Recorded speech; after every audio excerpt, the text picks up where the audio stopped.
Ken, he's a great guy. I mean, he was in the military as a veteran. That's how we met. The dad of all dads. We used to call him the baby whisperer, because whenever we'd have, our friends would have new babies, he always held the babies before I did. A coach, they're in a lot of sports, and he helped coach every one of them, from Girl Scouts to wrestling. So, and he loved to help the community, no matter what it was he did. He was always helping somebody. That's just the kind of guy he was. Ken became a firefighter when he followed in his dad's footsteps, and his grandfather as well. He was a junior firefighter before he joined the military, and then he didn't do much firefighting while in the military. So once we were stationed overseas a lot, so there wasn't a lot of opportunities for him to volunteer. When we finally got settled and he was able to retire from the military, he was finally able to get back into the volunteer side of the firefighting, and he just loved it. It was in his blood. It's just like the military. Everybody's together. You have that common interest, and those were our friends. It's who we connected with.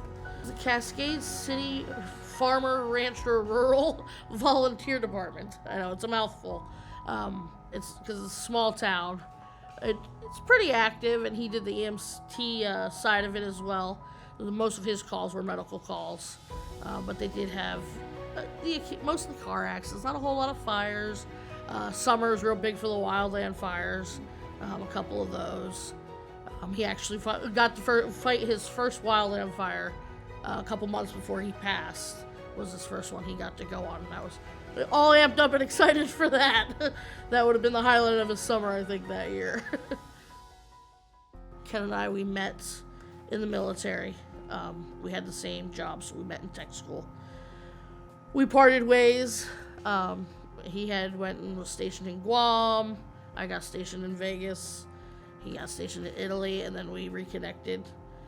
And then we got married in 2007. It would have been 15 years in 2022. So, and he was my everything. Everybody, he's the good guy. We miss him. Everybody misses him. Where's Ken when you need him? Like I said, he helped everybody in town. There were people that came out that were saying hi to me that I had no idea even knew who I was. Because he had helped them on a call or whatever. He was the guy that when we were stationed in Germany, and we had some friends that were visiting Germany a few hours from where we were, and they had bought this lamp, and they couldn't take it on the plane with them, and they didn't find out till that morning. So I get a random message early in the morning. It was like 7 a.m. Hey, is there any way you guys could come down here and get this lamp for us? The hotel said they'll hold it, but it has to be gone by this time, and you could mail it to us. So, sure, we'll be there in a couple hours. We packed up our stuff for the day, grabbed her, she was just a baby, and drove 3 hours to pick up a lamp. But that was the kind of guy he was. It didn't matter if we would be driving that 3 hours for a lamp. Cascade we don't have any family in Montana because we're not normally from Montana. So Cascade is the fire department, and the town in general is a huge part of us. They're our family. They were family before, but when this happened, it truly showed. They did a boot drive fundraiser for us. That was amazing, more than I would have ever even thought. They had kids coming by the fire department and dumping out their piggy banks into the boot to help. Because, like I said, we were a small school, pre-K through 12th grade in one school. Graduating classes are like 20 kids. And we knew kids all the way through. Their wrestling team has kids all the way up through from pre-K to 12th grade that we wrestle with. And he helped coach our football team. And him and another firefighter coached their t-ball team.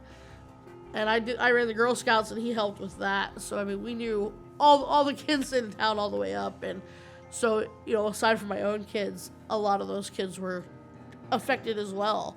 And you could see it. And that's almost just as heartbreaking as what we went through, is to see the lives of those kids too that he touched, but also makes me so proud at the same time. I want Ken to be remembered as that guy that would do anything for anybody, the guy that was always there for his family, the guy that would help you with anything, because that is who he was. Here's to you, with that smile on your face. Here's to you, and what I want to raise to this moment we share.